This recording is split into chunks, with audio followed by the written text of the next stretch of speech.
భద్రాద్రి కొత్తగూడెం జిల్లా నారాయణపురంలో ఉద్రిక్తత తలెత్తింది. పోలింగ్ సమయం ముగిశాక ఓట్లు వేయడానికి అధికారులు అనుమతించలేదు.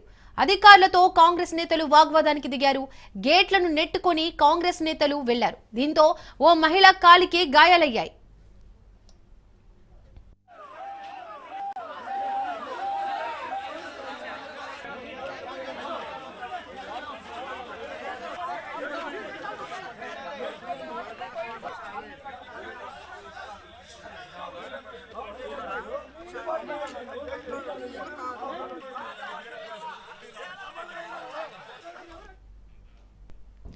భద్రాద్రి కొత్తగూడెం జిల్లా నారాయణపురంలో ఉద్రిక్తత తలెత్తింది. పోలింగ్ సమయం ముగిశాక ఓట్లు వేయడానికి అధికారులు అనుమతించలేదు. అధికారులతో కాంగ్రెస్ నేతలు వాగ్వాదానికి దిగారు.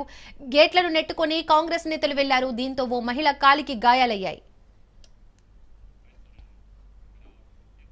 రైట్, ఇదే అంశానికి సంబంధించి మోర్ డీటెయిల్స్ మా ప్రతినిధి నవీన్ అందిస్తారు.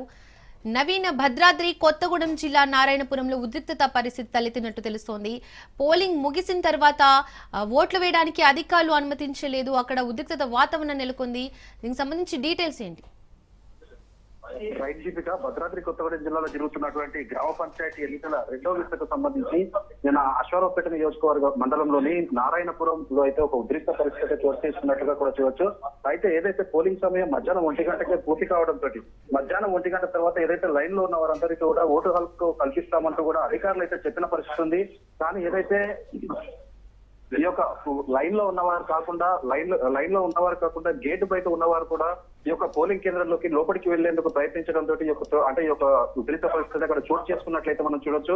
అయితే ఏదైతే అక్కడ కాంగ్రెస్ కు సంబంధించినటువంటి ఒక మహిళ ఓటు వేసేందుకైతే అక్కడ రావడంతో అక్కడ ఉన్నటువంటి కాంగ్రెస్ నాయకులు అక్కడ ఉన్నటువంటి అధికారులతో మహిళతో ఓటు వేయించేందుకైతే ప్రయత్నించినట్టుగా కూడా తెలుస్తుంది.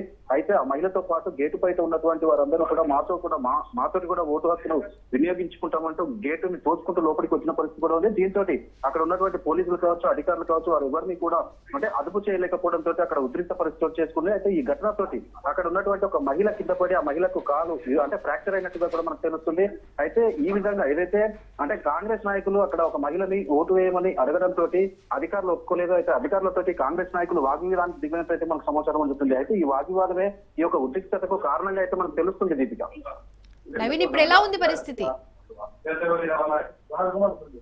అయితే ప్రస్తుతానికి ఆ మహిళ కింద పడి ఆ మహిళ కాలికి ఒక మహిళకు మాత్రమే ఫ్రాక్చర్ అయినట్టుగా మనకు తెలుస్తుంది. అయితే ఆ మహిళను అక్కడ నుంచి ఆసుపత్రికి అయితే తరలించినట్లుగా కూడా చూడొచ్చు. అయితే మిగతా వారందరూ కూడా అక్కడ అధికారులు అక్కడ ఉన్నటువంటి పోలీసులు వారు అదుపు చేయలేకపోవడంతో మరికొంతమంది పోలీసులు అక్కడికి చేరుకొని వారందరినీ అక్కడ ఉన్నటువంటి పరిస్థితిని అక్కడ ఉన్నటువంటి ఉద్రిక్త పరిస్థితులను అదుపులోకి తీసుకొచ్చి అక్కడ బయట గేటు బయట ఎవరు ఉన్నారో వారందరికీ కూడా ఓటు వేయడం కుదరదని చెప్పిన పరిస్థితి అక్కడ నెలకొని ఉన్నట్లుగా అయితే చెప్పొచ్చు. దీపిక, నవీన్, అక్కడ కౌంటింగ్ ప్రక్రియ ప్రారంభమైందా? కౌంటింగ్ ప్రక్రియ ఉదయాన్నే ప్రారంభమైంది. కానీ ఏదైతే 1 గంట వరకే కౌంటింగ్ ఉంటుందని మొదటి నుంచి కూడా అధికారులు చెప్తూనే ఉన్నారు. కానీ ఏదైతే ఒక కాంగ్రెస్ నాయకులు ఒక మహిళను తీసుకొచ్చి 1 గంట దాటిన తర్వాత ఈ మహిళతోటి ఓటు వేయించాలంటూ అక్కడ డిమాండ్ చేసిన పరిస్థితి ఉంది.